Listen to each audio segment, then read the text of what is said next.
Assalamualaikum warahmatullahi wabarakatuh. Nama saya Andra Dista Putri Firdaus dari S1 Gizi. Di sini saya akan mempresentasikan hasil kerja saya, yaitu radiasi dan aktivitas mikroba.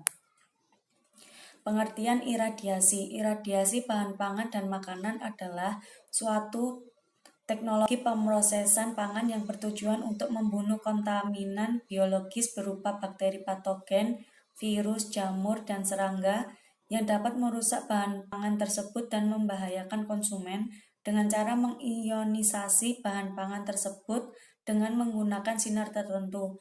Selain dapat membunuh berbagai kontaminan biologis yang dapat merusak bahan pangan dan membahayakan konsumen, iradiasi dapat mencegah penuaan bahan pangan yang disebabkan karena faktor internal pangan tersebut, misalnya pertunasan, sehingga berfungsi sebagai pengawet serta dapat membuat bahan pangan tetap segar karena proses iradiasi sendiri merupakan proses pada temperatur ambien. Jenis radiasi yaitu radiasi elektromagnetik. Radiasi elektromagnetik yaitu radiasi yang menghasilkan foton berenergi tinggi sehingga sanggup menyebabkan terjadinya ionisasi dan eksitasi pada materi yang dilaluinya. Jenis iradiasi ini dinamakan radiasi pengion. Contoh radiasi pengion adalah radiasi partikel alfa, beta, dan gelombang elektromagnetik. Prinsip pengawetan dengan cara iradiasi. Penyinaran dapat menghambat pertunasan pada umbi-umbian. Penyinaran dapat memperlambat atau menunda proses pematangan pada buah-buahan. Selanjutnya, penyinaran dapat menghambat aktivitas mikroba yang terdapat dalam bahan pangan. Penyinaran dapat menginaktifkan enzim-enzim. Penyinaran dapat membunuh serangga atau hama yang menyerang bahan pangan di ruang penyimpanan. Retno 2008. Pengaruh iradiasi terhadap mikroba. 1. Merusak DNA sel hidup. Radiasi merusak DNA pada sel hidup sehingga dapat bersifat letal pada organisme yang ditembusnya. Prinsip ini digunakan untuk beberapa tujuan, yaitu 1. Radiasi mematikan serangga. Radiasi untuk mematikan serangga yang menyerang ikan kering, beras dan jagung, terigu, tembakau, dan sebagainya. Kedua, radiasi untuk mematikan parasit dalam makanan. Proses pengasapan dan pengeringan mungkin tidak mematikan parasit dalam makanan, sedangkan pembekuan dapat mematikannya sesudah 10 hari. Yang ketiga yaitu merusak enzim. Buah yang dipetik cukup tua atau belum masak apabila diradiasi akan terhambat pembentukan enzimnya, berarti tidak cepat mengalami kerusakan. Selanjutnya yaitu ada penggunaan iradiasi pangan. Yang pertama yaitu memperbaiki mutu bahan pangan. Selain dapat mempengaruhi faktor penyebab kerusakan bahan pangan, iradiasi ternyata dapat juga mempengaruhi struktur molekul bahan pangan yang dalam beberapa hal menguntungkan. Misalnya sayuran kering yang diiradiasi dengan dosis 30 kGy akan menjadi lebih cepat empuk bila dimasak karena pengaruh iradiasi pada struktur polisakarida yang menentukan konsistensinya. Demikian pula kacang kedelai akan lebih cepat empuk apabila dimasak setelah iradiasi. Yang kedua yaitu memperbaiki higienis bahan panganan. Dalam masyarakat sering dijumpai kasus keracunan makanan yang disebabkan oleh toksin yang dihasilkan oleh mikroba patogen, misalnya salmonella, yang sering ditemui pada daging, telur, udang, paha kodok, dan sebagainya.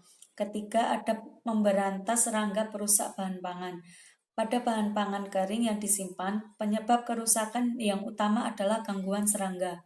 Kerugian karena gangguan serangga sangat tinggi pada padi-padian, biji-bijian, dan bahan pangan kering lain, misalnya beras, jagung, berbagai jenis kacang, rempah-rempah, kopi, ikan kering, dan tepung terigu. Dengan penggunaan iradiasi pada dosis tertentu seperti 0,2 sampai 0,8 kGy, semua jenis serangga yang biasa ditemukan pada bahan pangan dapat dilumpuhkan daya perusaknya. Yang selanjutnya yaitu menurunkan residu zat kimia pada bahan pangan. Zat kimia tambahan pada bahan pangan umumnya mempunyai pengaruh negatif terhadap kesehatan bila kadarnya melebihi batas ketentuan. Sedang bahan pangan iradiasi telah dapat dibuktikan tidak berbahaya bagi konsumen setelah peneliti yang sangat teliti selama kira-kira 30 tahun, maka iradiasi telah dianjurkan untuk dipakai sebagai pengganti zat pengawet kimia, baik menggantikan sama sekali atau hanya penurunan jumlah pemakaiannya sehingga bahaya semakin kecil. Selanjutnya, perlakuan untuk karantina buah-buahan. Peraturan karantina mengharuskan buah-buahan tropis didisinfektasi terlebih dahulu sebelum diimpor karena sering di dalam buah-buahan terdapat larva serangga yang terkurung dalam daging buah atau biji, yang setelah tiba di negara tujuan dapat berkembang dan dapat menjadi salah satu sumber bencana bagi pertanian. Yang selanjutnya yaitu ada permasalahan iradiasi. Yang pertama ada aspek gizi. Masalah gizi pada makanan yang diiradiasi ialah kekhawatiran akan adanya perubahan kimia yang mengakibatkan penurunan nilai gizi makanan yang menyangkut perubahan komposisi protein, vitamin, dan lain-lain. Untuk itu, telah dilakukan berbagai penelitian untuk mengetahui kondisi iradiasi yang tepat, sehingga pada prakteknya tidak akan terjadi perubahan nilai gizi dalam bahan pangan, terutama makronutrisinya seperti karbohidrat, lemak, protein. Yang kedua ada aspek mikrobiologi. Dalam makanan iradiasi, masalah mikrobiologi yang mungkin timbul adalah sifat resistensi atau efek mutagenik dan peningkatan patogenitas mikroba, daya tahan berbagai jenis mikroorganisme terhadap radiasi secara berurutan adalah sebagai berikut: spora bakteri, kamir, kapang, bakteri gram positif, bakteri gram negatif. Ternyata bakteri gram negatif merupakan yang paling peka terhadap radiasi. Oleh karena itu, untuk menekan proses pembusukan makanan dapat digunakan iradiasi dosis rendah. Yang ketiga ada aspek toksikologi. Analisis kimia yang dilakukan terhadap makanan yang diawetkan dengan iradiasi tidak ditemukan senyawa yang berbahaya bagi kesehatan. Namun uji tersebut saja tidak cukup untuk meyakinkan keamanannya, sehingga perlu dilakukan uji toksikologi. Uji toksikologi terhadap makanan iradiasi dilakukan dengan prosedur yang jauh lebih teliti dan kompleks dibandingkan dengan pengujian sebelumnya. Karena sejak awal, keamanan makanan iradiasi sangat banyak dipertanyakan. Selanjutnya yaitu ada dosis yang digunakan dalam iradiasi pangan. Yaitu tujuannya dosis rendah sampai dengan 1 kg, pencegahan pertunasan, pembasmian serangga, dan parasit, perlambatan proses fisiologis.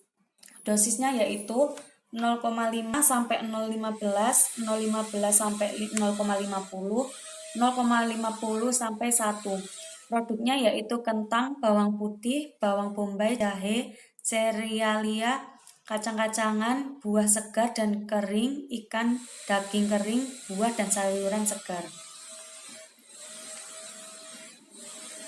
Yang selanjutnya yaitu dosis sedang 1-10 kGy, perpanjangan masa simpan, pembasmian mikroorganisme perusak dan patogen, perbaikan sifat teknologi pangan. Dosisnya 1-3, 1-7, 2-7. Produknya yaitu ikan, arbei segar, hasil laut segar dan beku, daging, unggas segar atau beku, anggur meningkatkan sari, sayuran kering mengurangi waktu pemasakan.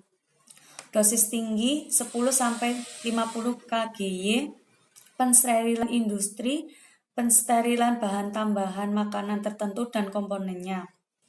Dosisnya yaitu 10-50. Produknya yaitu daging unggas hasil laut, makanan siap hidang, dan makanan steril. Sekian dari saya. Apabila saya ada salah kata mohon dimaafkan. Wassalamualaikum warahmatullahi wabarakatuh.